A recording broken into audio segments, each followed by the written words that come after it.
Sorry, put your phones.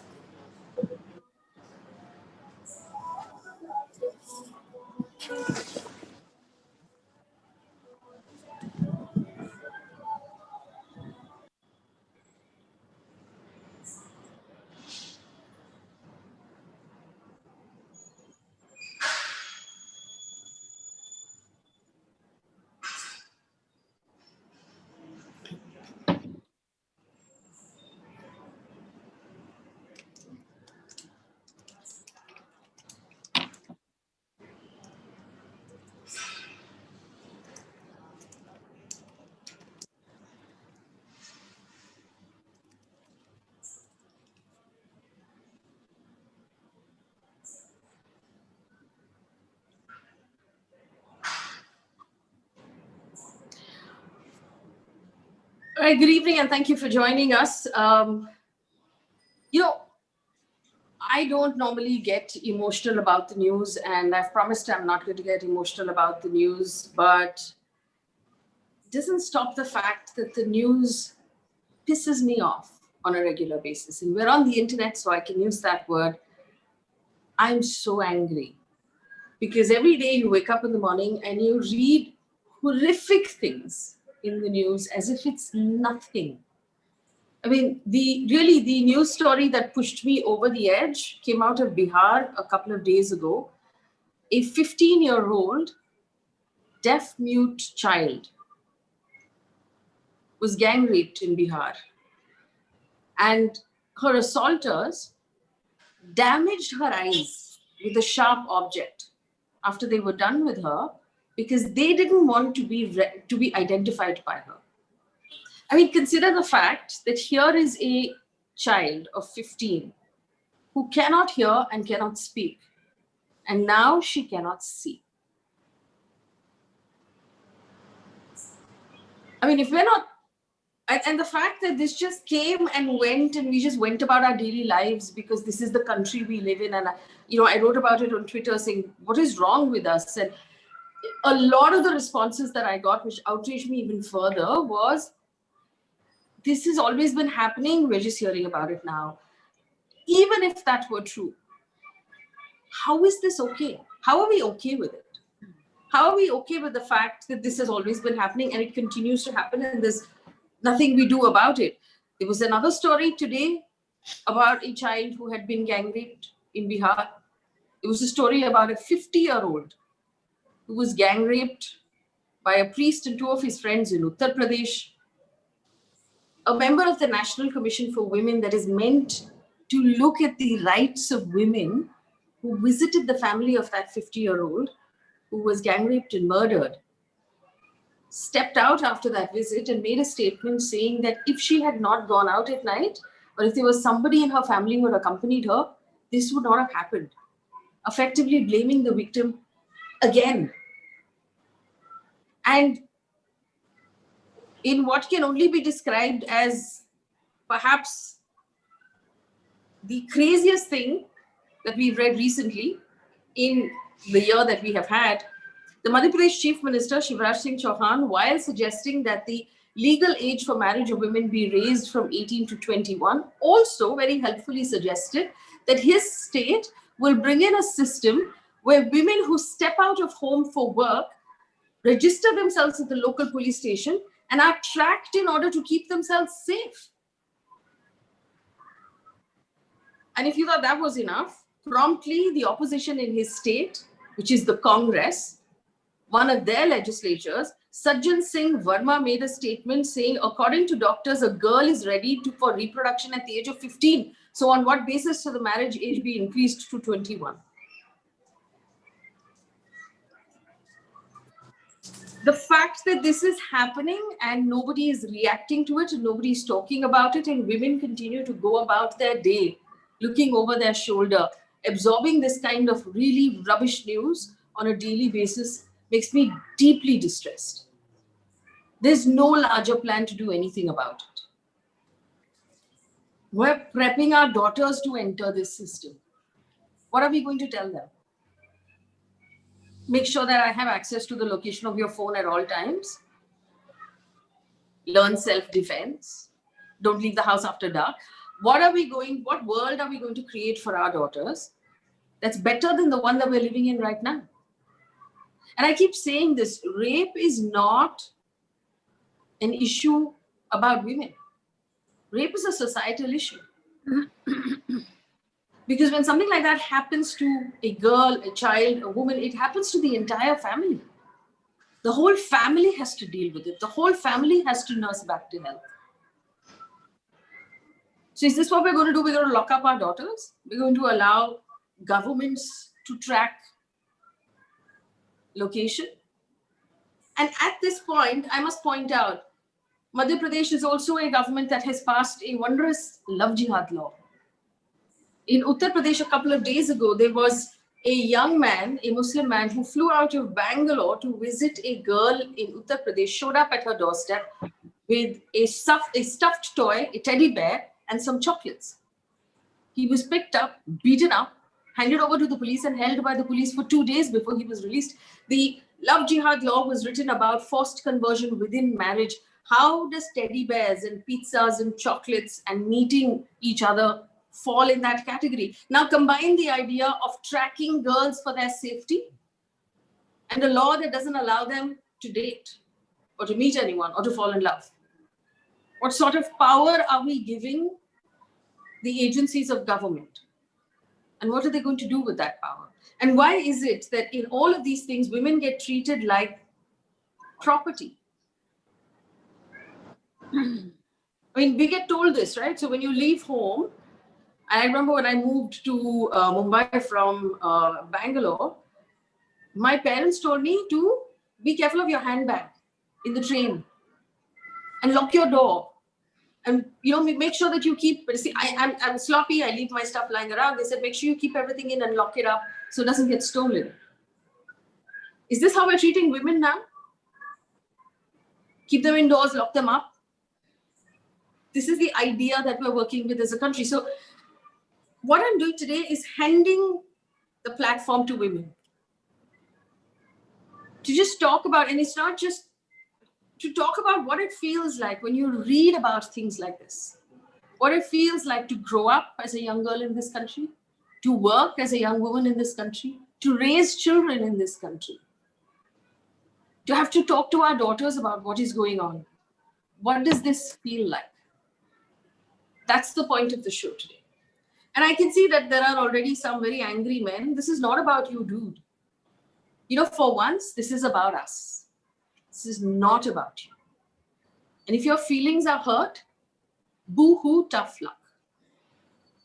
Today, we're going to talk about what happens to women in this country. Joining me on this conversation, Kubra Seth, who's joining us out of Malta and always makes time for us. Renuka Kriplani, Executive Editor, Video at Autocar India. I was so glad that Renuka, first of all, that Kubra made time because she's out shooting. It's a different time zone, but she always makes time for us, and I'm happy for that. Renuka is a woman that I've admired for a very long time because she's just not let anything get in the way. She was a rally driver, a race car driver, at a time when I don't know how many race car drivers there were in India. And she didn't let her gender stand in the way, but she's also raised a daughter in this country, and I'm curious to know how she feels about that. Trisha Shetty, a very outspoken lawyer who's also nursing an injury from a bad accident, agreed to be part of this conversation. Meghna Pant is an author and a journalist who has written considerably. Who's written a lot about being a woman in this country, has decided to be part of this conversation as well. Sucharita Tyagi, a young woman, a film critic who has no room for chomus, is also part of this conversation. She's joining us out of the US. It's very early in the morning for her, but she's agreed as well. Ladies, thank you so much for joining us on this all-women's panel. Like I said, I'm handing the platform to the women.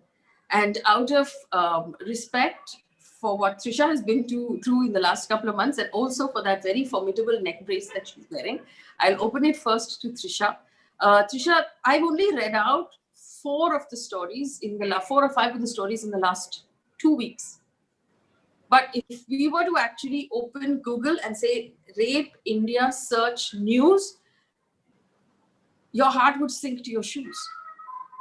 I want to know what it feels like for you as someone who works in the area of battered and assaulted women, what does it feel like to have a chief minister say, we're going to track the women to keep them safe?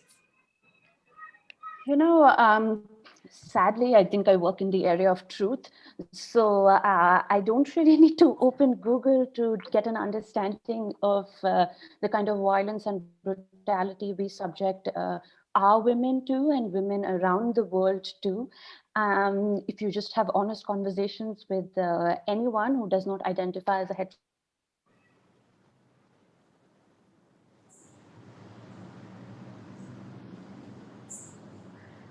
Okay, we seem to have lost that connection with Trisha. Let's give it a second. Okay, we'll try and bring her back. I apologize for that, but we're all at the mercy of the internet right now. Taking this to Meghna. Meghna, you're raising kids as well in this very difficult time. As someone who also deals with these stories on a daily basis because you write about them, I want you to tell us what you're going through. Faye, I had this very interesting conversation with a friend of mine who was in the US who asked me if I regretted having a daughter the second time round. My baby is 11 months old now, and I have two daughters now. And I asked her why an educated, modern, independent woman would ask a question like this in the 21st century to a person like me, a feminist, a very obvious feminist. And she said, it's because you have two daughters and every woman in India ends up getting molested and raped. Why would you want to bring women into this country? Why would you want to give birth to more women? And I was outraged, of course, but I gave it a deeper thought because the fact still remains that we blame women for rape that takes place every 13 minutes in our country. There are 110 women in our country that get raped on every single day, and we're still blaming women. What we need to realize, though, Faye, you had started the conversation saying that a lot of men are already expressing their anger that you're handing over this platform to women. I want to say that this is not an issue about men versus women, but it's about gender inequality. And I think that is a disease in this country. You talk about rape, you talk about trafficking, you talk about dowry deaths and domestic violence. All of these are symptoms of this disease. Our culture is such that girls are killed at birth, that, we distribute sweets only when boys are born. Boys are given better food, they're given better education. Girls are sold like slaves through, say, arranged marriages. This is a mindset that really needs to change urgently and drastically. I think we need to begin by talking about the fact that gender sensitivity needs to be included and started in schools itself. I've been harping on about sex education. We talk about teaching girls how to avoid rape, but how about teaching boys how not to rape? We need to start addressing male behavior and not just female behavior. So this whole cultural messaging that makes women the repository of shame in matters of especially sexual violence, that needs to be unplugged. And affirmative action needs to be taken firstly and most foremost by mothers and fathers who are raising their sons. So I am teaching my daughters to be strong, independent women. But what about the mothers and fathers who have Sorry to interrupt you, but I've been told by members of PTA associations and by teachers that sex ed programs have been removed from our schools because PTAs came back and said, we don't want our kids talking about sex. Yeah, because I think that will actually lead to more sexual behavior amongst children. So this is what I'm saying is our culture. And, Faye, I want to quickly point out that people keep talking about the law of the land, that I've said this, it's very controversial that, I've asked for capital punishment of rapists because I think there is no respect for women's bodies in our country, right? And it's a very controversial thing to say out loud. Even my co-feminists have rebuked me for it. But I strongly feel like that because I feel it's not the lack of laws that India is suffering from, but the implementation of these laws. For example, even say the POXO Act, right? We need to reform the penal code. We need to enable swift and suitable action like we did in, say, Mahmood Farouqi's case. There need to be fast track courts. Right now in India, there's only one judge for every 1 lakh people that we have. These are the statistics that need to change. And the Nirbhaya fund that was allocated, what, 1,000 crores, is still not been implemented. There are so many pockets of changes that need to be implemented on so many levels: societal, legal, economic. But mostly they have to begin at our home. Let's not forget one very important fact that I keep harping about. In Saudi Arabia, they actually behead men who rape. In China, they actually castrate men. And in was it North Korea or something, they actually, the men who rape actually face the firing squad. It's only in India that so much impunity is granted to men. And I think this really needs to change, because I don't know how, say, someone like Trisha would feel as a lawyer. She's seen more of that. I don't think there's any respect for the law of the land. Men have absolutely no fear of punishment. They feel like there's huge impunity that's granted to them. Rapes and sexual violence are condoned by the common man and by a politician. I just want to use my response to this, first of all, is Saudi Arabia, China, North Korea, not exactly countries one should aspire. No, but I'm saying that such chauvinistic countries are still punishing their rapists so stringently, right? So the problem with the death penalty, and this has come up multiple times, is that research shows us, and I'm just going to talk about the research here. Research shows us very clearly that the death penalty actually works against the victim. Victims are murdered when there is a death penalty, so that they don't identify their perpetrators. Like the case we talked about in Bihar, where they gouged out her eyes, so that, because she couldn't talk anyway, so that she couldn't identify anyone. So the crime becomes more brutal when there is a death penalty. Judges are more reluctant to hand out a guilty verdict in a death penalty, because they don't want to get that wrong.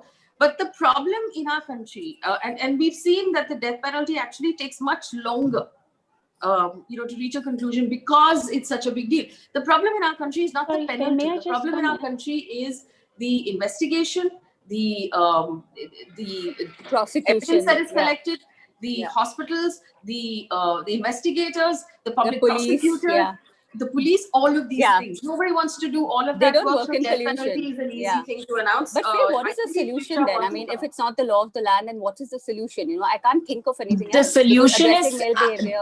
The solution is teaching your men how to respect women to begin with. That is the essence of it all. I mean, do you appreciate when your son does not respect his mother? So why should he not respect every other woman the same way? Why are we not teaching our children to respect women? That's the basic essence, and I blame women for it as much as I blame men. So if there are men that are angry out there, in certain ways, in certain rights, they can be angry, because it's us women who are teaching our children as well. So why are women in this country not teaching their sons to respect women? I mean, no man should ever feel that it is okay to do something like this. How does he get that thought? Where does he get that thought? Yes, somebody may be mentally disturbed or whatever it is, but that's not the case. It's happening rampantly in our country, and it shouldn't be so. So I think the essence is people educating their own kids at home that it is not okay to disrespect women. Yeah. I mean, how much eve teasing happens in our country? This is not right. It's just not even correct. That's one thing. And if the men on this show, as you said, are angry, Faye, the point is, don't be angry at the subject. Be angry at the perpetrator. Be angry at the man who is giving you this reputation. Be angry at the men who are going out and doing things that are in essence wrong. I mean, do they think that it is okay to do something like this? If they don't think it's okay, then they should be angry at the right. I mean, aim your anger correctly. And the point is that nobody gets angry enough. You asked at the beginning, Faye, that why is it okay? Because nobody's getting upset enough or angry enough to make a big noise about this. It doesn't happen close to home for the lawmakers, obviously, because, when it strikes home, that's when it hurts the most. Right? Trisha wants to come in. Trisha, go ahead. So sorry about the previous connection issue. So a few things. One, with regards to the rhetoric around the death penalty, right? When do we more often hear it? Right after Kathua, and there was public outrage, and the Minister of Women had kept quiet for the longest time. And there was public outrage to assuage people almost as a candidate. They said, we'll change the POXO ordinance and, POXO Act and put in an ordinance for death penalty. Now, look, the death penalty does not work. I'll get to the Saudi Arabia, China reference in a little bit, but death penalty does not work. Why? You open NCRB data, which is National Crime Records Bureau data. Under that, it shows you the crime and also the relation of the victim to the perpetrator. In over 99% of cases of child sexual abuse, it is an intimate, close person who has sexually abused and raped the child. Then be it father, grandfather, brother. It's that close of a direct relation. In India, okay? Now, when you talk about sexual offenses in general, it's 97% cases are known to the victim when it comes to adult sexual abuse, as opposed to an unknown stranger in a dark alley, right? So we know these people, and we know very often that if you do this Fasi pe chadao rhetoric, it does not work as a deterrent. Had it worked, we would have seen lesser cases reported, as well as lesser cases going away scot-free after the Nirbhaya incident.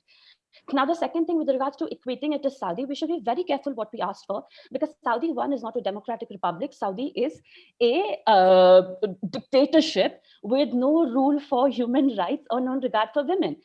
If we want to talk about how they rape, how rape accused are treated, firstly, under the Sharia law, which is what Saudi falls under, if a woman alleges she's been raped, she gets arrested for having sex out of wedlock, which is what's happened many a times in UAE. The most recent case being a very famous case of a woman in the UK who was gang raped by 2 British men and was then arrested and had to claim she wasn't raped. So we have to be very careful about what we wish for with regards to Fasi pe chadao. And going back to Middle Ages, asking for barbaric punishment is not what ensures women are safe, especially when people like MJ Akbar and those sitting in the highest of offices get away with any kind of allegations of sexual abuse against them. And we know that the law is only used as a weapon to marginalize further and victimize further people from the most vulnerable marginalized communities. Second, with regards to what the chief minister said, he holds an office of a chief minister. I honestly don't care for what an incompetent, excuse my word, incompetent person like Shivraj Chouhan would say in his personal capacity, should he not been holding the office of chief minister. In Madhya Pradesh, they have recorded the highest cases of rape, with recording over 16% of rapes across India happens in Madhya Pradesh, with over 2,841 cases being of children being raped. That is the reality. Mr. Shivraj Chouhan's solution for that is saying we would put tracker on women. You know, we should not really dignify these sort of cave age-like grotesque solutions being put forward by inept, incompetent men who do not know what goes through a survivor and frankly do not know what it takes to ensure safety, which falls under his protocol. So if those are his viewpoints, great. I'm great that he's put it forward. Now we should ask for his resignation, because he does not uphold the dignity of the office that he is holding.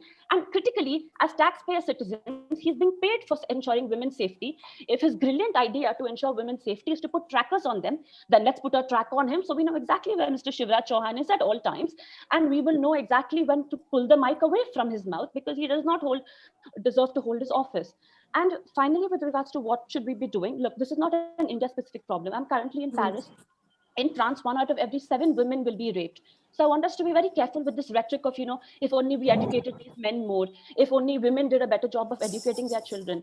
I think it doesn't take a genius or an uneducated buffoon to go and rape someone. You know, when you're committing a criminal activity as heinous as rape and assaulting a woman's body. But Trisha, then what do we need to do?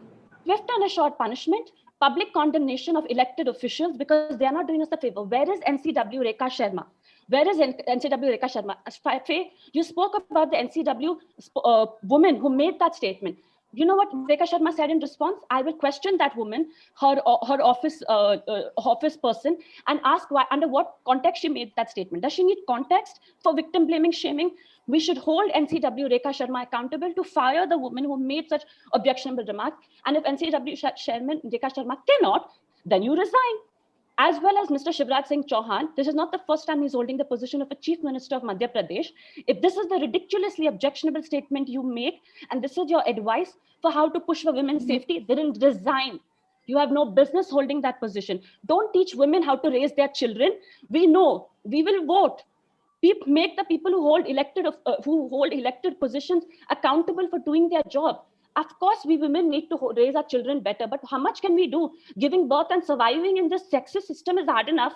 You put the burden of raising our boys also on us completely. Then what are the men doing? Okay, I don't think this is fair. Let me just bring in the other voices as well, and then we'll come back for another round of opinions. Kubra? Yeah. I mean, just listening to these incredible, diverse, and a mixed bag of opinions and thoughts. Actually, I don't know. I remember I was much younger, and Mama had to go to Delhi to get an operation done, and she was being diagnosed, for a femoral artery blockage back in the day, and I was still in school. And I remember my aunt, who was my custodian at that point, had told me I need to come back home before sunset.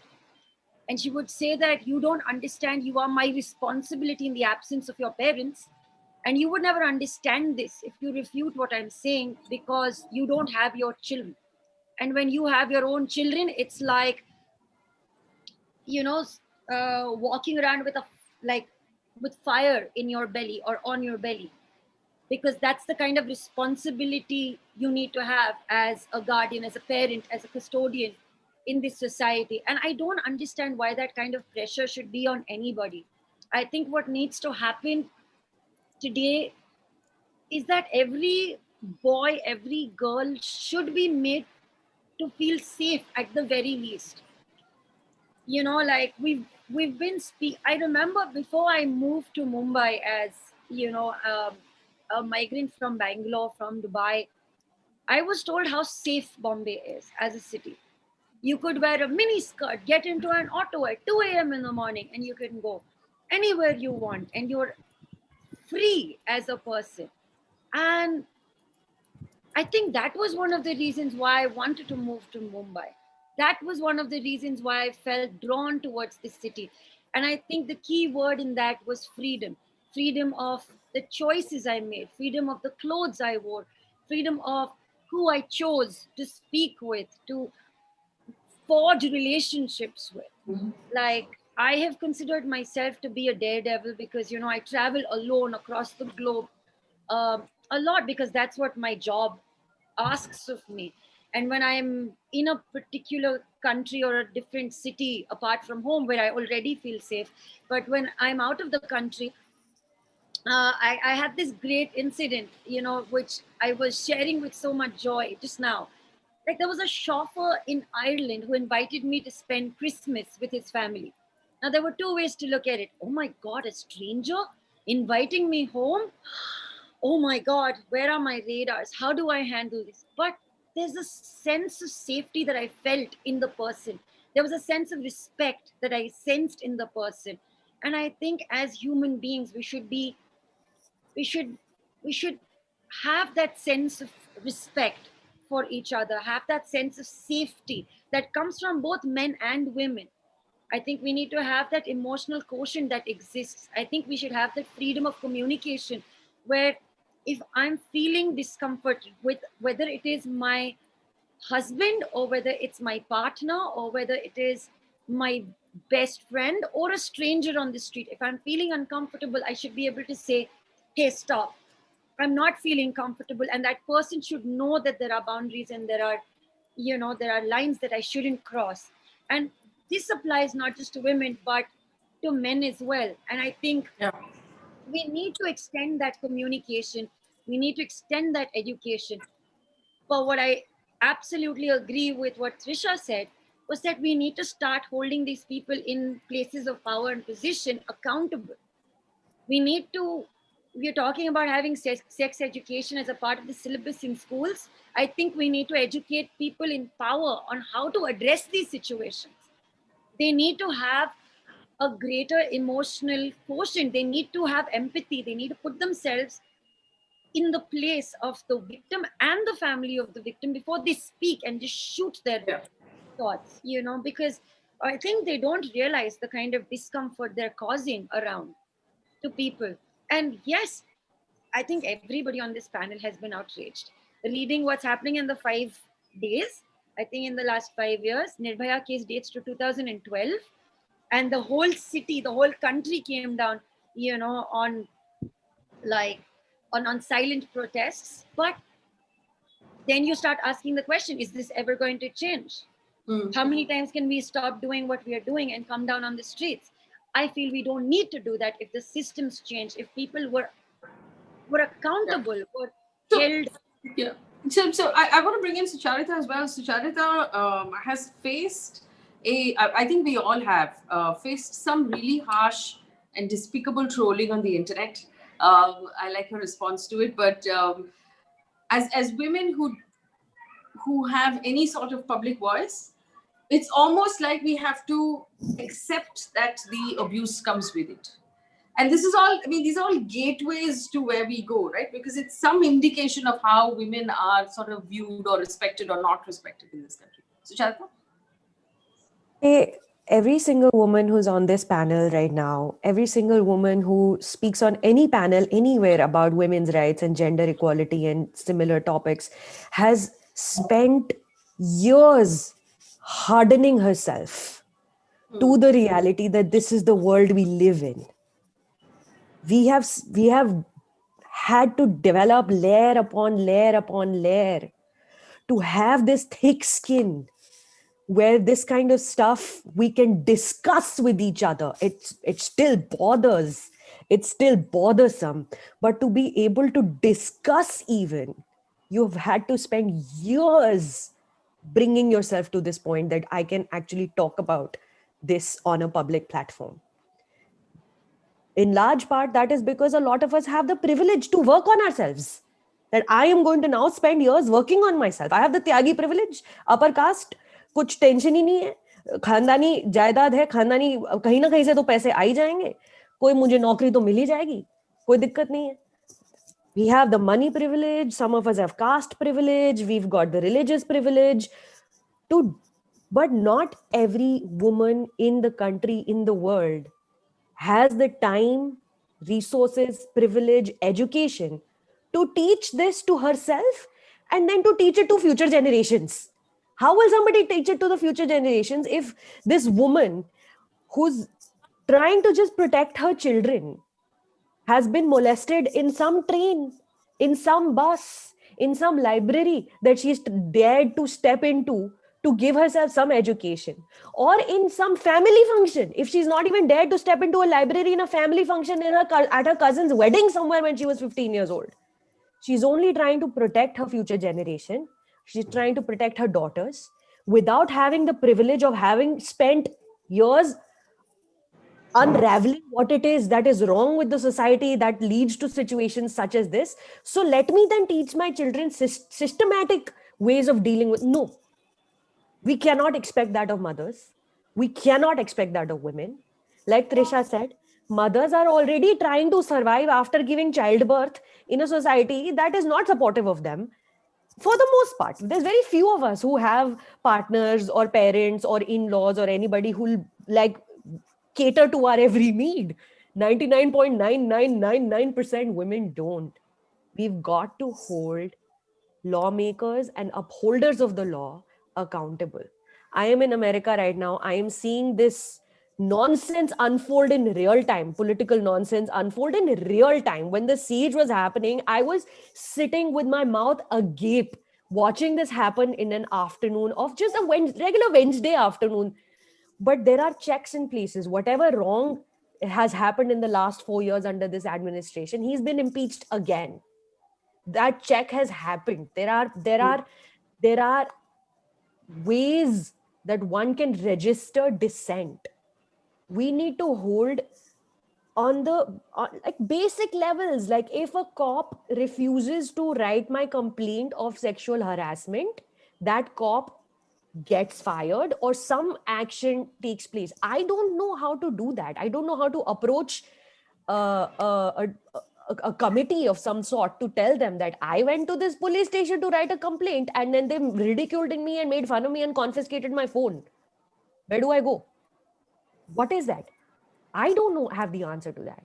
So make that education public. Make that known to people. So I understand what you're saying, and I just want to open this back up again. I'm going to do very little moderation here. I'm just going to hand this over. I'm going to open this back up again to the whole panel of ladies, because everyone's had a moment now to speak, to sort of share your thoughts on what the other person has said. Meghna, you were the first to speak. Can I just quickly add to the point that Sucharita was making? By the way, I'm amazed at every woman in India doesn't know this. Apparently, if you go to a police station to file a case of rape or even molestation, and the police refuses to register your case, you can actually file an FIR against them under section, I think 166A or so, that protects you. So this is what I think the point that she was making, that we are not even aware of our basic rights, of the basic laws that are in place to protect us. And trust me, there are laws. We are not implementing it. And I know, again, I know it's a very, very unpopular opinion, and you guys have presented me with enough data and your opinions about saying that, yes, I am probably in the wrong, and I hope I am, but I feel like if you're not handing over the death penalty to rapists, there is no fear in them of punishment. It's like saying कि हमारे घर में आग लगी है, so anyway it's burning, let's just let it burn. Why bother dousing the fire? Because there's nothing we can do, and the fire is inside me. I want the perpetrators to be punished. Enough is enough. And I'm angry, I'm resentful, I'm outraged, and you're talking about outrage, but what are we doing with it? This armchair outrage is not going to help. We need the law of the land to instill fear in the minds of any man who dares to look at a woman inappropriately. And this is what So don't kill them, castrate them. Castrate They'll them, never be them, able to whatever. do it again. Don't kill them. Instill that fear. We women are living in fear. Why are the men not living in fear? Why are we always the gender living in fear? I find this way of thinking counterproductive. It's ineffective. What are we achieving? Bas haath pe haath dhare baithe raho. Shouldn't we go on the offensive rather than when the you defensive? say that people don't know their rights, they do. A lot of women know their rights. They know they can go and complain. They know that this is wrong. But the problem in our country is that we shame the women, not the men who have done it. Exactly. The shame is all on the women. So they're scared to go and complain, because then they have to face society. They have to face their home and family. They have to face all that goes wrong, which is the essence of being wrong. So while, yes, holding the lawmakers accountable is one part of it, and I very much agree with that. I think, yes, that is something that should be done. And I mean, when there is such a big issue, the lawmakers should make sure that these things are put through fast track systems, that they're resolved immediately and they're immediately dealt with. Someone shouldn't have to wait years for a resolution for something like but I'm talking so that's about one part more of it. Yeah, more stakeholders. But the other part about it is, how about shaming the man who has done something as strong as this?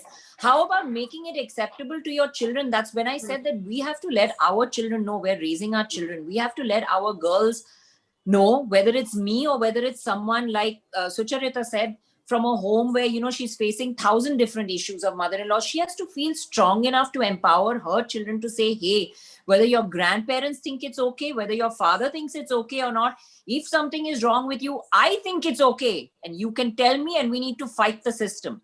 Right? But have we brought our daughters into a safer world? We haven't. I feel like when I was growing up in Bombay, I was in a safer position that my daughters will be. And I'm talking about increased stakeholders. You're talking about public figures like, say, Mulayam Singh Yadav saying boys will be boys, or Abu Azmi saying that women should be hanged for getting raped. They are not punished for incitation. We are letting the men in the public eye condone rape, indemnify rapists. They're debasing women. And men committing crimes against women has been trivialized. But these comments are at large. I mean, it's always about what women wear. What about men who roam around shirtless all day? I mean, does that make them eligible for rape? It's ridiculous. These things are ridiculous in our country, and all of this needs to change. It's not one solution. It's a series of solutions. It's a mindset in our country that needs drastic changing. And unless that mindset changes, nothing else will. Just again, to put out something else about what Meghna said, again, the law needs to be implemented, and the implementation has actually nothing to do with the quantum of punishment at the end of it. What happens is that these rape cases drag on. First of all, very few of them are actually registered. Once they're registered, families that go to police stations are told कि आप क्यों कर रहे हैं, आपको court जाना पड़ेगा, बिरादरी में ना कट जाएगी, something. Deals are cut between cops and the accused to make the case go away. Let's assume the case is finally registered. Evidence needs to be collected that's of a biological kind, which needs to be collected within a time frame, which needs to be actually deposited, and there needs to be a chain of custody of that evidence to show that it has not been compromised in order to reach a guilty verdict, irrespective of what that final punishment might be, just to say that they're guilty. Witnesses need to be made sure that they don't go hostile. Witnesses are available. Public prosecutors have to be properly paid. Detectives have to have access to technology. They have to have access to time and to energy to actually do a decent job on the investigation. When all of that reaches the court, we need to have enough judges to be able to get quicker dates. They have to be fast track courts that we talked about that have not actually started because we don't have enough judges in our country. And only when all of this actually plays out and there is a guilty verdict at the end of it, which in our country, the rate is 1 out of 4. 1 out of 4 cases that are registered finally get a verdict. Then we'll talk about punishment. But the truth is, between then and now, a lot of times bail is granted, furlough is granted. These guys walk out of jail scot-free. There are cases in our country where they find the victim, rape her again as a punishment for filing a complaint. So the tracker should be on that person, Faye. The tracker should be on that person that has been condemned, not the women. Absolutely. Why are they accused out of jail at all? Trisha, in the that horrible case that happened in Uttar Pradesh where that girl who was 16, her father was beaten and killed by the police in the police station because she had accused a politician. Almost her entire family was wiped out. The aunt that was finally looking after her was killed in an accident. And Trisha? if you remember, the rape accused said, "Nichle star ke log are accusing me of rape." The rape accused, because he got convicted. I forget the, excuse my French scumbag's name right now. But he said, "Nichle star ke log." That's how we called the Kuldeep Singh. Thank you. Yes, that's how we Kuldeep called Singh, the survivor's family and herself. And even at that time, BJP did not do what was necessary, or rather the leading central government leadership did not do what's necessary. Again, I just want to get to the death penalty part, because that is exactly, Meghna, and I so love your ability to listen and unlearn. And as someone who works in this space, as someone who has listened to what Indira Jaising and so many other advocates have said and worked in this space, have said repeatedly, it does not work. And it's the best excuse that politicians have. हम फांसी पे चढ़ा देंगे, हम फांसी पे चढ़ा देंगे. It sounds good. फांसी पे चढ़ा, हम फांसी पे चढ़ा देंगे, खून बहाएंगे. All of this sounds good. It does not work. The amount of torture, mental torture that Asha Singh and Badrinath, Nirbhaya's parents had to go through with that lawyer, AP Singh, saying the most objectionable things to them in court. People will say फांसी पे चढ़ा, but how many people went to court with Nirbhaya's parents? I know this. Asha Devi has spoken to me and told me how it used to hurt her every time AP Singh would look at her and say, "Don't worry, we'll keep delaying this. You've got a Fasi sentence, na? Chadega hi nahi. Don't worry." Every time in courtroom, he would say the most objectionable things to her family. How much did she have to torture, to get tortured to actually get the sentence? But Trisha, did she get a sense of retribution when they were hung? Like, I remember yes, but that was saying that. That was an exception. That was an exception, and our law anyways mandates that. Our law says in the rarest of rare cases, death penalty will be awarded, which is anyway, which is what we used to in case of Ajmal Kasab and all the other terrorists. But look at how many people have been convicted on the death penalty and how many have actually been executed. The kind of torture that a family has put through, because they have to keep showing up for hearing after hearing, for hearing after hearing, and they don't know when the execution will actually happen. But if we were assured justice, if we were assured swift justice, again, going back to rhetoric, because public outrage is good, but when you know what you're asking for, or when you're leaning on the wisdom of experts who have worked in this space, because even in the POXO case, what did, after the Kathua incident and the Unnao incident that Faye just cited, what did the government do? They said, okay, we'll change the POXO, and within 3 months, sentence will be awarded. There was anyways a caveat under POXO that said the case must be tried and sentences must be awarded within a year. But you go on ground, it takes a medium of 3 years. A rape case I was handling took 3 years. We took it on in December 2016. The judgment came out in Jan 2019 about 10-year sentence. It takes so much long. We don't need these new ordinances. We need the system to be efficient. And when you talk about objectionable lawyers like AP Singh, what did our Chief Justice of India say? The objectionable lawyer, when he appeared on behalf of Shaheen Bagh and farmer protests, he said that he's calling for the protest organizers to not have women, elders, and children participate in ongoing farmer protests. And what did our Chief Justice say? That he appreciates this stand. The highest court of land in our republic, the Chief Justice holds the office that he does and says he appreciates this stand. So you can see that the head of the system is rotten. Our leadership is rotten. And as much as we can talk about what happens within our homes, sadly, we can't go into people's homes and control what happens. When we get into that, especially in this climate, we know who will be the first ones to be prosecuted. It's our Muslim brethren. So let's Correct. not be mistaken about that. What we need to Correct. control and take accountability for, rightfully as taxpayer citizens, is what is our leadership doing? How dare Chief Justice of India make such a statement and question our agency as women, that elderly women can't take part in protest? So we can't participate as democratic citizens and exert our agency and our voice. But then what are we supposed to do when we get objectified, when we get brutalized, when our bodies get brutalized? We will have men tell us we'll have trackers put on us, you know? So, and again, I want to say this is not what the richness of India represents, because India is the country that led the largest protest against sexual abuse after Nirbhaya incident happened. When we talk about day-to-day news, we still daily talk about women and sexual abuse and harassment. That means and elections are won on women's issues. This is a crucial point for us to remember. I just want to. There are two things we're talking about here, right? One is actual punishment and deterrent, punishment serving as deterrent, and the other is prevention.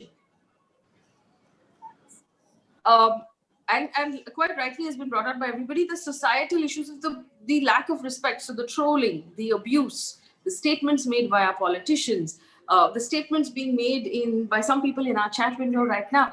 It's all these are all symptoms of the same thing, right? These are symptoms of the fact that we live in a society where it's okay. And you know, from what Trisha was saying about what was pointed out in Supreme Court, it was actually one step a little worse than that. It said women are being kept at this protest and they should be allowed to go home. Kept like tractors. I mean, that is the lack of agency we're talking about, and it's because we live in a society that believes it's in the grain of our society, right? How do we even begin? So, and I'm asking this question because it's something that I've struggled with for a very long time. How do we begin changing that? And more importantly, I understand what Meghna is saying. She's obviously feeling that fire on top of her stomach that Kubra's answer is referring to. Do we have that kind of time? Do our children have that kind of time to wait till society sort of cleans itself up? What are we going to do? How many? I think that's too much of an ask. Are we going to sacrifice in the meantime? And where does that cleaning up start from? And anyone who wants to jump in and answer this, Renuka or Sucharita, if you want to, where will the cleaning up start from? How are we going to do this? But it's like I said, Faye, I think it's a multitude of things. I mean, we're talking about massive, big rape cases, but very recently, if you heard that in schools, there were these, chats which were defaming women and girls, and, a lot of the girls felt shamed. Again, I mean, it's happening in schools. Why are the boys not ashamed of talking or speaking, which is the essence of it all? There is no shame for a man doing something like this. That is the basis. Okay. So that's where the problem is. Once he feels shame, he will stop doing it, or he will be prevented from doing it. Now, how do we generate this shame? How do we make them feel ashamed? These are the questions we need to address. These are the questions that we need to answer, because the basic problem is there is no shame in doing something like this. It's just not felt. And if the men are angry, they're angry about us talking about this subject. They're not angry that there are people committing crimes. Why are young boys talking about women in such a negative way? Why are they talking about them so derogatorily? There are not enough women in positions of power creating rules. There are not enough women in our police force. There are not enough women making films. There are not enough women like Meghna who've had opportunities to publish books about what it is like to be a woman. And when you have more women speaking their truth, when you have more women speaking a universal truth that just women seem to know, men seem to be entirely unaware of what it's like to be female, sorry Kubra, and then see, because cultural evolution is always slow. Cultural evolution will not happen in 1 year. It will not happen in 2 years. There is a reason why cinema, books, art of any sort comes under popular culture. that is also culture. So we've got to hold everything accountable. Do not let blockbuster films get away with the content that they get away with the biggest stars. And Kubra will be aware of this. I'm sure she's read one script too many, which have come her way. The biggest of stars making the biggest of films with the biggest of budgets and really just perpetuating the worst shit that then everybody watches and then normalizes. So we need to have more women doing more things, putting more truth out there for people to actually even get a glimpse into another point of view that they've just not been provided. Men are just not provided a different point of view at all. And what I feel is that when women come in together to have the share and their say of the truth, which is theirs, I think the women who even come forward are automatically shamed, are condoned to have an opinion. And I think that makes it even worse. It's like, why do I need to give up on what I have, which is a little bit of the joy or the happiness or the safety that I have, to come out there and share my story when I'm not going to even be, forget about being acknowledged for it, I'm going to be, belittled for it. And that happens to every single one of us, whether we go on Twitter and say something that we think, and there's a polarized opinion from every end of the society. There's a polarized, like everything is politicized, everything is polarized. We're not seeing the good and the bad and the bad and the good. We're not seeing it. We're just so focused on one end of our belief that we don't give idea or space to see, to feel, to empathize with what somebody else is feeling. So like, I apologize if I offend you, but Renuka, I don't see how shaming somebody, how or Meghna, how death penalty is like the end all be all of, or the solution. What I need to understand is if there is an accountability. If somebody is being shown something, and if they have the mind and the soul to even accept what they're seeing, I think we're so oblivious to our own truths that we're not willing to see somebody else's truth.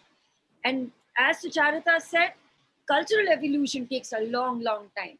If my aunt was saying this to me, her mother was saying it to her mother was saying it to her, and her mother was saying it to her, and my mother said it to me. And maybe if I have children, now the reason why I don't have children probably is because I don't want to be in a position to say this to them.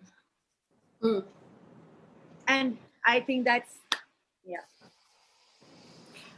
Renuka, what are you telling your daughters? Well, you have to teach them to be strong. You have to teach them to be brave. You have to teach them to have their own voice. And I think, like Sucharita said, that we have to teach them that they are also the holders of that voice that need to be heard. And she's very right in saying that it is all the different mediums that need to make this mindset change. Yes, culturally, it is going to take a long time to change. And while Kubra says that there is no, maybe not the word shame, but accountability. I mean, there is no accountability for people that are doing this wrong. There is no, for me, they're not ashamed of it. They're not accountable for it. And therefore, it continues to be rampant. So somewhere that line has to be drawn, and you teach your kids that, listen, if you see it happening, hold that person accountable. Don't let it happen, whether it's to you, to your friend, or to anybody else. There should be accountability for things that go wrong. And you teach them that they, if they see someone, even if they see a male doing it, they should hold him responsible as well. It's not only about protecting themselves. So it's about having a voice and about knowing right from wrong. Also anybody who will say anything, any woman who will say anything on any platform has to be an activist. And it's exhausting constantly. Yeah. We'll all get off this panel and go back to our lives. And not everybody can be a constant activist. So it's not something that you can just delegate to some people. It's an evolution. It's constant, and it is small, and it'll happen gradually, and it's happening gradually. I mean, that's just how the world evolves. That's just how things change. Or hamesha activism, मतलब कोई क्यों ही करेगा ना. आप देखो मेरे को, मैं एक मूवी रिव्यू के ऊपर 50 लोग आ जाते हैं गाली देने के लिए with in the first 10 minutes. मैं क्यों सुनूं हर हफ्ते आके गालियां. बट मैं आके करती हूँ दोबारा. I come and I make that movie review again. I write that movie review again because it's, I feel like that's my responsibility, but it's exhausting. It's exhausting. Like every time I'm drinking alcohol, I just get sad because that is my true inner emotion. I'm just sad all the time. My inner Sucharita is just Together, sad. Sucharita, next time, okay? I'm just really just broken, No, man. but you know, Sad. for the and I'm going to do for the benefit of the people who are asking, why are you blowing things out of proportion? What is the worst thing that has been said to you, Sharita, in your opinion? Yeah, they found my parents' Instagram accounts and started writing to them, sending them screenshots. Look at this, your daughter. Tell your daughter not to say this. She'll get into trouble and that kind of stuff. Like random people, not even like people, like random people The sending same thing screenshots, like happened with threatening me. my parents. Yeah, the same thing happened with me. And I was asked not to speak about it. Why do you want to spoil something that you already have? This is my own brother telling me this way, and he was telling me, Didi, why do you want to get into a situation where someone needs to know you for what you stand? I think you need to be known for the work you do. I'm like, but But I don't. they're the same thing. Exactly. We are the same thing. I'm only able to perform when I believe in something. I'm only able to survive when I believe in something, and I shouldn't have to be suppressed. You know, But like when my mother is called a prostitute for having me. Once we get these death threats and rape Yeah. threats and sexual assault threats constantly. So that it doesn't even register anymore. Yeah. It It's doesn't register constant. anymore. But you know, more than that, it's just that, like everybody says, it's a sense of inequality. And you know, in our times, we fought a battle at a very prominent club in Bombay for women to have rights, for girls to be members as much as sons could be members. This is in our generation and in our age and our time we're talking about this, which is appalling in the first place. Yeah. The second most appalling part was educated people who've been to the fanciest of schools, fanciest of places, are walking around society having leading positions, still thought that no, this is a men's club. And that's what appalled me the most. So why are these cubicles made and special areas made, and that needs to stop. The essence of that needs to change to begin with. That's conditioning. That's conditioning. That's That's conditioning. privilege. Generational conditioning. So that conditioning, that's what I'm saying, that conditioning needs, I like you said, it's an evolution. It has to happen. All of us need to make the change. Every little bit needs to make the difference. It needs to be the conditioning that needs to be changed. It needs to be accountability that needs to be changed. It needs to be punishment that needs to be severe enough for someone to realize the severity of it. People need to feel ashamed to do something like this in the first And place. So I think all it's of a us- multi-layered thing that needs to be done. Every single person of us doesn't need to start a revolution. A revolution has been in place for decades. There are many revolutions Yeah. that women have come before us who have started, spearheaded. Our responsibility is to be active members of I think on some revolutions that are level, in place. I think on some level, the feminist movement has kicked down doors with every generation, and our responsibility is to kick down one more door. Yeah. Everybody, every time you're faced with a door, your responsibility is to kick it down. This And so- conversation, for starters, it, whatever little bit it does, it will make a difference. So I feel that everywhere that you can contribute, and everyone can contribute, those differences will be a part of that whole evolution process. But Faye, And I I'm want to curious about the answer. rest. Yeah. So Yeah. Megha, what's the worst thing that's been said to you? Well, death threats, rape threats. But I want to just say, you'd asked Renuka about what she'll tell her daughters, and I was just thinking about what I tell my daughters. Right, now, I'm a very, very practical person, so I will train them in karate and Krav Maga and what are those other Israeli combat. No, I actually will. I will make them carry 100 bottles of pepper spray tucked away in every pant pocket and purse and at the door entrance wherever they go. But one thing I will tell them is to be fearless. That if society is telling you cannot go out at night, you cannot occupy public spaces, go out and occupy those public spaces. Go out in the middle of the night, drive alone. be fearless, because the more number of women that we push outside the home sphere, we put them out in the public space. You exercise your agency. You have a right to the public space as much as men do. Make them fearless. I think that is the one key lesson. Please tell your daughters to be fearless, because the more number of women that are out there occupying public space, the less we'll see of this. And you mentioned deterrent versus solution. I think that was the heart of this entire debate, right? If there are enough deterrents in place, we'll need fewer solutions, right? So accountability, hall of shame for perpetrators. I think all these are things that need to be done. And I think Trisha can add further to this, but the anti-rape bill, I don't know how many of you know about it, but there, the age of consent was moved up from 16 to 18 years. But it requires proving offense beyond a reasonable doubt, first of all, which is almost impossible. And it always gives benefit of doubt to the accused. So, it quantifies rape as serious rape. So, matlab, aapko 20 saal milega. If it's heinous rape, aapko life sentence milega. How can you quantify rape? There's nothing like good rape and bad rape. Rape is rape, right? And it should be dealt with strictly no matter what the severity. So I think even the Juvenile Justice Act needs to be amended, because, say, in the Nirbhaya case, the juvenile Mohammed Afroz. It was amended out, after that. It was amended immediately after the Nirbhaya case, because of that. It needs, these laws and acts need to be amended constantly. So it's all linkages have to be formed, from families to individuals to the law of the land. I think that's where real change comes. I just want to read out some messages before I come to Trisha about a couple of things I've been asking the rest of the panel. I just want to read out a couple of names: Amish Yadav, Bharat Rawal, Jyotsna Kedar, Suraj, Kanishk Singh, Adiraj Bose, Paridhi, Prisha, Shaika, I hope I got that right. Sasi Bindu, who have all contributed on Super Chat. Thank you. I want to read out a message from Paridhi that says, I was studying in an all-boys school. Two of my friends were joking about sexually assaulting the girls in the girls' school in our town when they were in class 8. For context, I am a trans woman. Thank you for sharing that.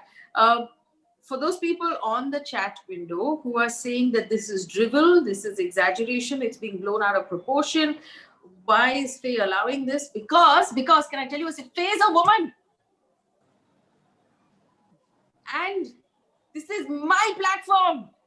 And I don't have to ask anybody's permission, because I don't belong to any channel. I can do whatever I want. And this is what happens when women have power. We can create spaces for each other and platforms for each other. So you don't like it, go watch Primetime on TV. It is designed for people who don't like these girls. Well said. Well said, Faye. Well said. Also, for some of the people who are talking about, somebody popped up and said, is it really true that every woman in India is assaulted? Every woman in India is groped at some point. Okay, let me tell you. Every woman in the world is groped at some point. Let me tell you a clue. When you see women in public, girls in public, clutching their handbags across their chests like this, or their backpack, wearing the backpack front. They're not doing it because they're afraid they're being robbed. They're doing it so that nobody gropes them. That is why they do it. We walk in public like this. I used to take the trains and I used to get on the buses in Bangalore like this, with my elbow out across my chest like this. This is what we all do. I'll tell you another secret. A woman in any part of the country who gets into a lift, and then a man gets into the lift, it doesn't matter who that man is, she will back away to the wall, and then she'll start to count the number of seconds before that lift door opens. Yeah. This is the truth of how we live. Lifts are especially scary because lifts mein phone bhi nahi chalte. But that these things don't need to be secrets. That's why I'm saying we need to, ये point of view देखा ही नहीं है किसी ने. ये secret है कि lift में डर जाते हैं या बैग उल्टा टांग के चलते हैं ट्रेन के अंदर, या पर्सनल स्पेस के लिए we have to move around with our elbows like this so that nobody comes into our personal space. ये secret है. Every woman in the world has lived her life like this for centuries, पर ये फिर भी secret है. क्यों? Loudly calling a friend when you get into a dodgy taxi. हाँ मैं ना अभी टैक्सी लेके जा रही हूँ. फोन कर रहे हैं. ये सीक्रेट है. ये हम सबको पता है. हर एक औरत को दुनिया में पता है. बट ये अभी भी सीक्रेट है. क्यों? क्योंकि ऐसे जब कॉन्वर्सेशंस होती है तो लोग हमको गाली देके चुप करा देते हैं कि मत करो, ये ड्रिवल है, ये बकवास है. If it were anybody else except Faye D'Souza, maybe this person will not do this panel again. Faye doesn't give a shit, but somebody else will not do this panel again. We have to also make films that are showing this. We have to make web shows that are showing this, that this is reality. Yeah. Why is this still a secret? Because only men have made movies, only men have written books. I mean, in the majority of scheme of things, I'm not saying that women have never written books, but you know what I'm saying. And so that's why these things, people don't even know. Sucharita, I've written 2 screenplays last year, all of course women oriented, and I was told very clearly that bore mat karo yaar. You know, like I feel like what we've done is we portrayed women issues as, you know, women as angry and bitter. And if you make a woman, I think, but I feel like we're also going wrong in that. I think that inclusivity has to come in. Okay, if you're raising women's issue, you maybe use a little bit of sense of humor. I think the accessibility factor is something where maybe I feel maybe we're not getting it right. You know, again, Sense of humor use karo ya anger use karo, kuch bhi Harry- use karo. Whatever you want to Harry use, Potter whatever was you written want. by J.K. Rowling, whose name is Joanne, who didn't use her first name because nobody will read a book written by... Nobody would read her book, yeah. Even So she E.L. actually James called of herself 50 J.K. Shades Rowling. of Grey, yeah. 50 Shades of Grey, she had to adopt, her name is Erica Michelle, very feminine name. She had to publish under E.L. James because no publisher would take her seriously otherwise. Nobody would have bought 50 Shades of Grey if they'd known a woman had written it. We live in that kind of world, even today. You know, to also share to you on this topic, the worst thing that was said to me, right? When the Hyderabad case had happened, where the 4 accused were taken out by the cops and shot, like it was one of the other countries we have described earlier, I actually put out a video carefully describing why this is a problem, why the cops short-circuiting the entire justice system is a problem, why these accused first need to be proven to be guilty, why the entire process needs to work, and why when this sort of thing happens, this is wrong. One helpful gentleman then wrote to me saying, you obviously do not understand the pain that a woman goes through when she is raped.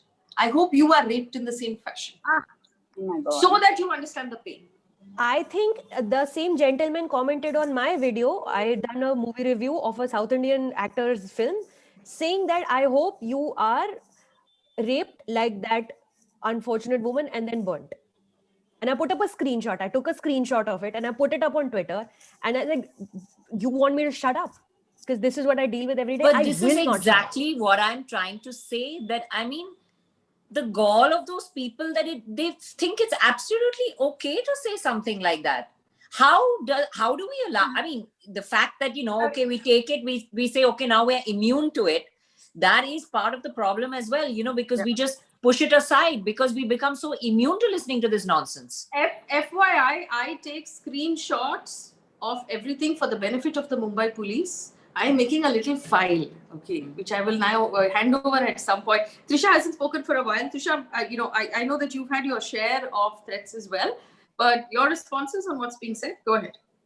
You know, I actually pulled up my criminal folder file while you were saying this, since I'm on my laptop. And I want to address a few things, and I'm actually going to read one of the things that was written to me, which I put up publicly. And then I'll get to the topic we're talking. So a person wrote to me, this is right after the Katwa incident. There's a video of mine that had gone viral. And he said, presumably he, do you know what I feel like doing? Trigger warnings to everyone. I just feel like stabbing you right in your abdomen and slash open it, thereby spilling your intestines. You will be groaning in pain. I will then proceed on to rape and molest you. I will hug you real tight while you are taking your last breath. I want to feel your body turn cold. I will then chop up your body into small pieces and throw it outside your house. Simple, I have people following you. One day you will die. Remember it. Someone is following you. Ta ta ta ta ta. Oh my God. You know. So this has gone on a long essay. Okay, so I usually get the Randy go suck dick, ta ta ta. I always get that, and they put some emojis thinking I don't know what chicken means, which I had to figure out they meant cock, because I am that slow. But I used to get these essays from this specific person, and let me tell you, when people tell you be brave, be strong, and this is how strongly I dealt with it, they tell you after the fact, because hindsight is 2020. There have been days I have spent crying complete debilitation, anxiety, everything. Anyone who's worked in this space long enough, anyone who has had the privilege to be alive long enough will have suffered anxiety, fear, depression. So what I want to say is, as much as I would say be strong, be brave, I also want to acknowledge this is not normal. The shit that we are being subject to is not normal. We are in a war zone and we are expected to behave normally, behave like the perfect victim, behave like the perfect advocate, smile. It's tough. So one, get yourself a therapist. It goes a long way. So the people who tell you get strong, there's a process to it, is to get help. And this is why I routinely have a therapist. It is really strong. And let no one tell you this is normal. Let no one tell you being subject to daily workplace harassment, rape to nahi hua na, you're just being touched, he's just looking at you, he's just looking at your chest. Let no one tell you that any of this is normal. So one, that. Second, I come back to Faye, our history. I started coming to your channel when, before Faye D'Souza was the BuzzFeed, millennial woke superhero that everyone discovered later. I remember, coming and my mother saying, she's an amazing journalist. I wonder why no one else watches her. Because, of course, you weren't pandering to the audience of, screaming and clankering. But what has always astounded me and I love about your career journey is when I got to sit behind and observe it, being, when, no one really could, no one really had caught on to the woke, sensation that you were, is the fact that the videos of you unabashedly telling someone, I'm a woman and I'm going to occupy space and you sit down, is when it went viral, right? And we celebrated you for that. I often think about Suzette Jordan, who said, call me by my name. My name is Suzette Jordan. I am not Park Street rape survivor. You take that title for yourself, not for me. A single woman who fought for justice till her very last breath and said, you do not take my dignity away. You do not attack me. I am who I am. And yes, I was a single woman. Yes, I was in a pub. Yes, I was drinking. Yes, I consented to go into the car. I did not consent to rape. Yes, I was gang raped. And she called out Mamta Banerjee too for daring to call her a Marxist and said, you are a disgrace. I go back to Asha Devi, who every time has told me, I wake up in the morning ready for Sangash. I'm tired. I go to sleep. Next day I wake up ready for Sangash, but I will fight. The one thing I realized quite late on in my job as an activist is no one guarantees us the outcome, right? When you fight for cases that go on for 3 years, 4 years, 5 years, you are not guaranteed an outcome, but you try and you show up. That's it. And for any activist I've worked with long enough, Nadia Murad is a dear person. I call my sister. She was an ISIS sex slave. Imagine being an ISIS sex slave, sold from one person to the other. Your family has been burnt in front of you, killed in front of you. She objects to the word hope because she said hope is dangerous. Hope has an expiration date. But it's been showing up. So no one guarantees us an outcome, which is why I object to death penalty, because it's an outcome that no one guarantees us, right? So this whole thing of step up, be strong, be brave, no one guarantees us. But what I will say is our parents never had the privilege and the joy of sitting and participating in such a news channel, right? Or listening to it. Our parents did not. We have this because women have been unapologetic, have shown their fear, have shown their vulnerability, have shown their scars. Me Too was a moment where they showed their scars and their vulnerability. Women bandied together. When I say women, I mean gender non-conforming people. We came together in solidarity. So shit is bad. We're in war zone. But I take solace in women who are showing all of their humanity, right? From their fears to people who are down there. And the reason why we must celebrate the women who are down there and saying, I'm suffering, is because that's most of the women listening to us. I don't want us to sit here and say, be strong. Let me tell you how great I was in telling this person who's abusing me to go F himself. No, that's not the reality.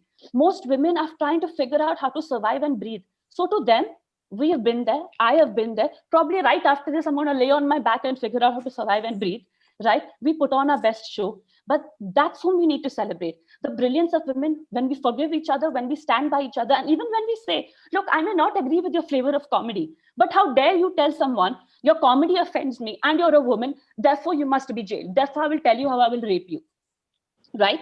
So this gives me solace. And if anything, Where do we go from here to the people asking for solutions? Speak to the women around you, understand the kind of bullshit that they're subject to, call it out to be bullshit. Don't tell us how we should react. Figure out what you did as a bystander, whether you stopped the cycle of abuse, and celebrate the goddamn women who speak up publicly. Don't slip into our DMs. Celebrate them publicly, because the trolls abuse us publicly. It would be really nice if people just, hyped each other up publicly, which is again what women are doing. I see all of us doing it. Faye jumps in and says appreciation post for sanitary panel. Kubra does that routinely. We do that. Suchitra does it routinely. So routinely support the women who are doing God's work for all of us. And I'm not even a believer in God. Right. So. Let me just read out some names. Sasi Bindu, Debolina Ray, thank you for your contributions. R. Gonzalez and Karan Sharma just put down $1,000 each on the super chat. Thank you so much. Ajay Narsimhan writing in from Australia, I think. And Saurav Roy, who put down $4,000 on the super chat. Thank you so much. This is how we pay salaries, through your super chat feature. That's where the money goes. The team gets their salaries at the end of the month, and we continue to do the work that we're doing right now. I know we've overshot by 20 minutes, but it's not television, so it's unlimited. We're just going to quickly, get final words from everyone on what each of us can do. And I strongly believe this, right? I believe that everybody watching this video and everyone on this panel has what I call a circle of influence. People in your life that talk to you on a daily basis. It could be someone who works in your home as a cook, your driver, people you work with on set, people who work with you in your office, your kids, your grandmom, your uncle on WhatsApp. Remember that uncle on WhatsApp is always sending like offensive jokes that are offensive about women. All of these people are the circle of your influence. And now we live in a generation where the internet awards us a larger circle of people that you can influence. What can each of us do to kick down a door, to change something about society, to educate, empower, do something in our circle of influence? Everyone who's watching right now, to be able to change something. Because you know what? I'm sick of feeling angry and helpless. And I'm sick of this, as I get older, I have this sense of despair that we're handing this crap over to the next generation, that we've not been able to fix anything. I feel useless, that we didn't fix anything before Meghna's daughters, hit the workforce. We didn't change anything. I feel useless for Meghna's daughters. I feel useless for the children of this country because we didn't do anything. I want to do something. Tell me what to do. Renuka first. Well, for me, I think it begins at home, where you educate your sons, teach them to respect women all around them. And that doesn't mean their mother, their sister. It means the maid who's working at home, their friends around them, their schools, their teachers. That's the beginning. You need to teach your daughters how to stand up, have a voice. And like, Trisha said, that it's not just about speaking up. It's about being there to support that woman that you see. It's about holding people accountable when you see things happening wrong. So I think it's holistic. Like, you see someone, you said it, Faye, that, the uncle who sends that offensive joke, make everybody around you realize that, it's about time, that it isn't funny. It's affecting a lot of people in a very bad way. And it's not a subject we laugh about. It is a serious matter. It does need to change. And all of us need to be the agents of change.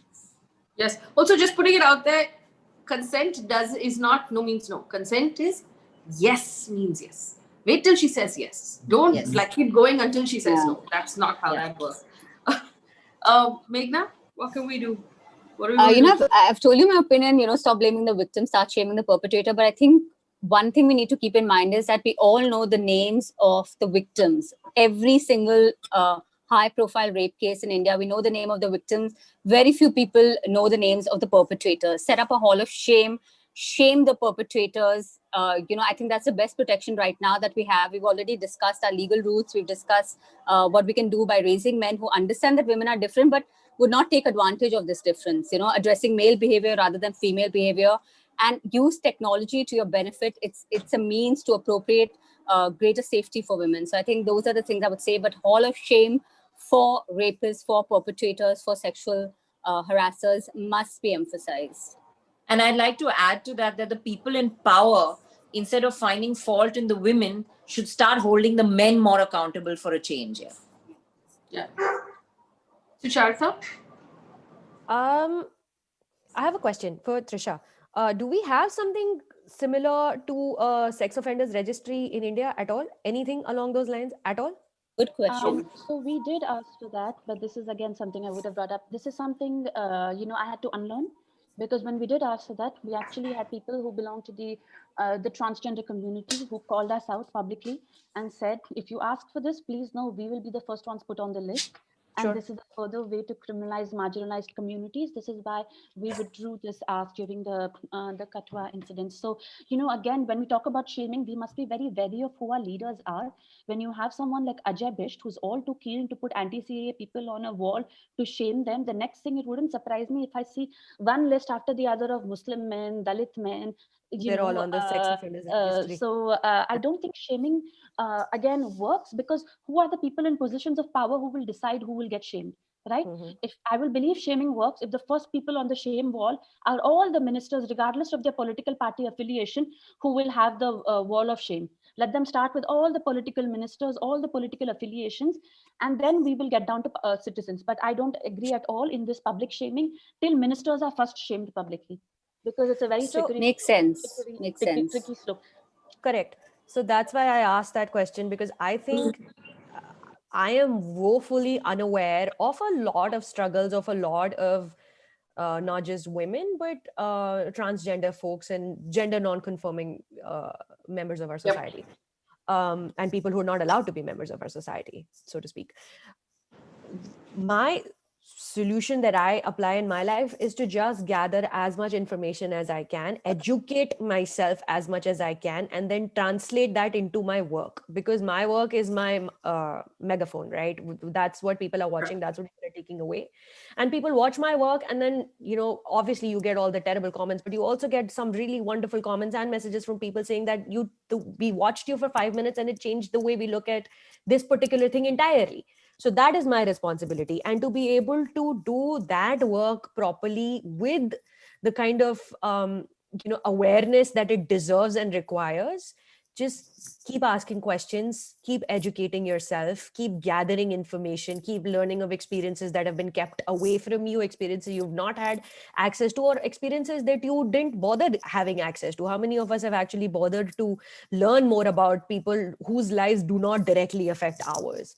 So learn more, ask more questions, and use that in your work and translate that into your life. And slowly and gradually, the gradual cultural revolution that we speak of, this is a part of it. The fact that we're on this panel with Faye talking on YouTube, where we are not bound by time limits of a news channel, and people are watching us live from all over the world. We are connected here from all over the world. This is that slow and gradual cultural revolution that has been happening, and just to participate in it and to be a valuable member of it, educate yourself, learn more. Kubra? I think for the longest time, I've been really guilty of the privilege that I come from. I probably didn't even recognize that, I've had a very open-minded mom to raise me to be the person that I am today. To say that you can do it. You are not lesser than anybody. You are not more than anybody. You are an equal in the society, and you need to have a say and a way to exercise and to even express your thoughts. So I, for the longest time, took that privilege for granted, and it's been a huge journey and a long journey of unlearning to utilize that privilege, to my convenience and my convenience alone. As Sucharita said, I am probably, I don't have the access to know every story in the world, but I think to be open and to be absorbent enough to understand, hear without judgment, and to be able to share your stories through your work, through what you think, through people who are closest to you in terms of your geography, or closest to you in terms of who who consume your information, consume your Yeah. work. I'd like to call it art. through cinema that you make, or through the stories that you tell, or the places that you visit. I think it's really important to, share your stories and tell people that, it's not okay. It's not okay to be treated this way. It's not okay to be belittled for what happened to you, and to forge forward. And I think the last thing I would say is, anger is good, but don't stop at anger. Don't stop at, oh, I am so angry, and I'm so angry that I don't know what to do about it. I think there are little ways, tiny small ways, that you can make that cultural shift. And I think we all should work towards that cultural shift together, listen to everybody, and work together as a common force, and not just be like, अरे तुमने क्यों नहीं किया, और मैं तो ये कर रहा हूँ ना, या मैं तो ये कर रही हूँ. So I think we need to work towards being good human beings to each other, and work towards not taking your privilege for granted. I think that's what I think. Well, I've learned from our political leaders that if you create an abbreviation or an alliteration that's easy to remember, people remember it better. So I'm going to put it in an alliteration with the letter F, because why not, right? So It's food, fees, and freedom. Okay, these are the magic silver bullets which we can actually influence. So this is what I think we can do. Find young girls around you whose food you can sponsor. So one of the massive problems we have in our country is that young girls don't get fed as well as their brothers are fed. And this is just the truth, right? This leads to them being anemic, underweight. They then become early moms who give birth to underweight children, and then they struggle with disease, and they struggle with empowerment and problems through their lives. Find young girls in your life, young children, girl children, that you can sponsor food for. This could just be making sure they have eggs, protein, making sure they have milk for iron. You know that half the girls in our country, 50% of the women in our country and girls in our country are anemic. It's a shocking number. And more girls are underweight and malnourished than the boys, obviously. The second thing is fees. Nothing can compensate for the empowerment that comes with education, right? Find a girl child, and it's not difficult, whose fees you can sponsor. That's all it takes. You can find either someone works in your home and you can sponsor their daughter's fees, all the way to the top, guys, all the way to, I mean, if she can do her PhD, then nothing like it, but all the way to the end. Find a child that you can then push to the very end. And finally, freedom. Freedom comes from, and there are two types of education. The one that school gives you, freedom comes from knowing your rights. And correctly, Meghna pointed out, a lot of us don't know our rights. Read up on the rights that women have. Stuff that, like, for example, no cop can speak to you, stop you, ask you to get out of your car, call you to the police station, question you, without a female constable being present. They cannot call you to the police station after dark. There are rights that are written into our laws for us. Educate yourself about the rights, because you have the ability to quickly search on the internet and find out, and then educate the women around you.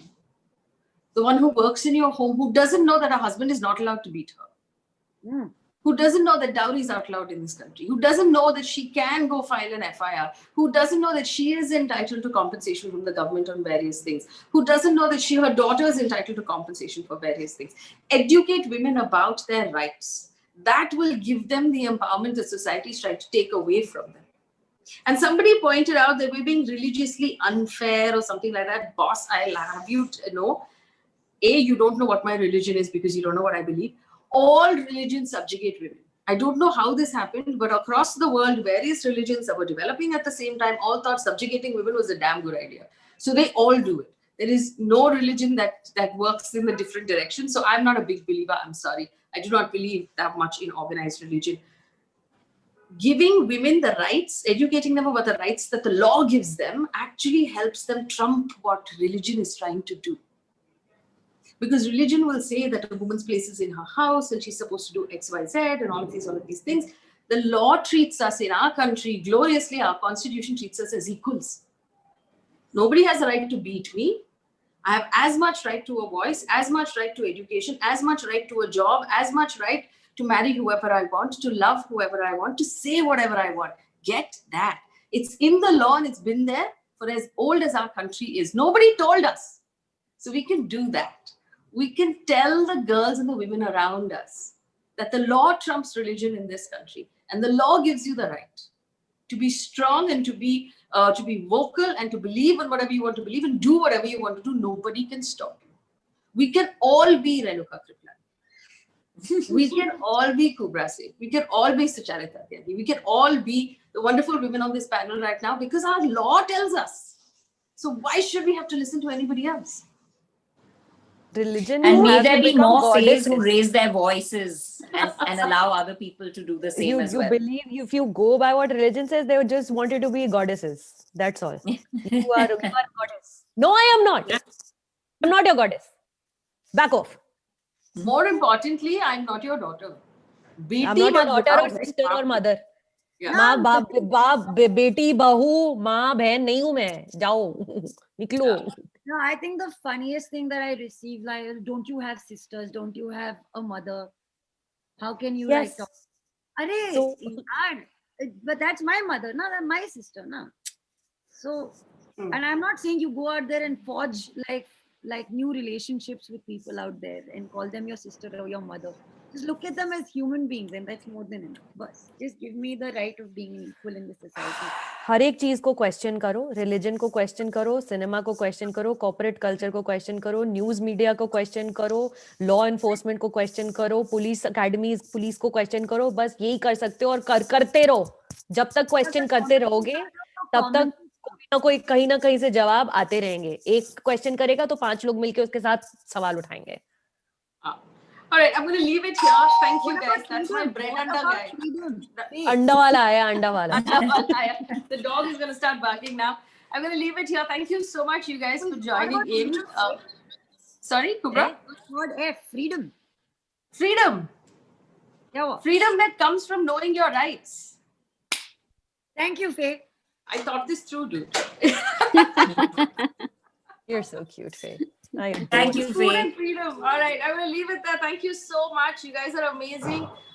Thank you, Meghna. And do we still have Trisha? Thank you, Meghna and Trisha. Remember, all the girls who are watching, you can be like Meghna Pant. You can be an author. You can be a scriptwriter. Women telling stories about women.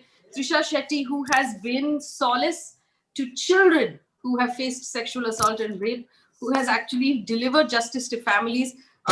Amazing, amazing women, and we'll keep having these conversations. Thank you for watching. Stay safe. Thanks for having us. Thank you.